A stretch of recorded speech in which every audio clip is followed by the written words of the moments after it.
തിരുവനന്തപുരം മണ്ണന്തലയിൽ ഗുണ്ടാക്രമണം. ബൈക്കിൽ പതിയെ പോകാൻ പറഞ്ഞതിന് നിരവധി കേസുകളിൽ പ്രതിയായ ശരത്തും സംഘവും വീടുകളിലേക്ക് പടക്കമെറിയുകയായിരുന്നു. ഈ വാർത്തയുടെ വിശദാംശങ്ങൾ നമുക്ക് നൽകുക മേഘ്ന മുരളിയാണ്. മേഘ്ന, വാഹനങ്ങൾ അടിച്ചു തകർക്കുന്നത് ഉൾപ്പെടെ ആ വാഹനങ്ങളുടെ ദൃശ്യങ്ങളൊക്കെ നമുക്ക് കാണാൻ കഴിയുന്നുണ്ട്. സ്പീഡ് കുറയ്ക്കാൻ പറഞ്ഞതാണോ ഇങ്ങനെയുള്ള അതിക്രമത്തിന് കാരണമായത്?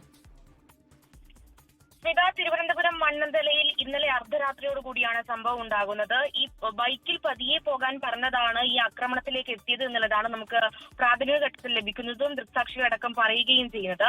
ഈ സംഘം അത് നിരവധി ക്രിമിനൽ കേസുകളിൽ പ്രതിയായിട്ടുള്ള ശരത്തും സംഘവുമാണ് സമീപത്തെ വീടുകളിലേക്ക് പടക്കമെറിഞ്ഞത്. അതുപോലെ തന്നെ നമ്മൾ ഈ ദൃശ്യങ്ങളിൽ കാണുന്നത് പോലെ തന്നെ നിരവധി വാഹനങ്ങൾ അടിച്ചു തകർത്തു. അത് ഓട്ടോറിക്ഷയും കാറും സമീപത്തെ ബൈക്കും ഒക്കെ അടിച്ചു തകർത്തിട്ടുണ്ട്.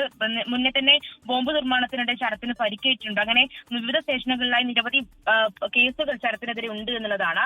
അതുപോലെ തന്നെ മറ്റൊരു സംഭവം എന്ന് പറയുന്നത് ഇന്നലെ രാത്രി തന്നെ ഈ സമീപത്തെ കടയിൽ ഈ പഴം പഴുത്തില്ല എന്ന് പറഞ്ഞ് വാളുകൊണ്ട് കടക്കാരനെ ആക്രമിക്കാൻ പോയി എന്നുള്ളൊരു കാര്യം കൂടി നമുക്കിപ്പോൾ സമീപ പ്രദേശത്ത് നിന്ന് ലഭിക്കുന്നുണ്ട്. അങ്ങനെ സമീപത്താകെ ഈ ഒരു ശരത്തും സംഘവും ഗുണ്ടാ വിളയാട്ടം നടത്തി എന്നുള്ളതാണ് ദൃക്സാക്ഷികൾ പറയുന്നത്. ഇപ്പോൾ മണ്ണന്തല പോലീസ് സംഘത്തിന് വേണ്ടി അന്വേഷണം ആരംഭിച്ചിട്ടുണ്ട്.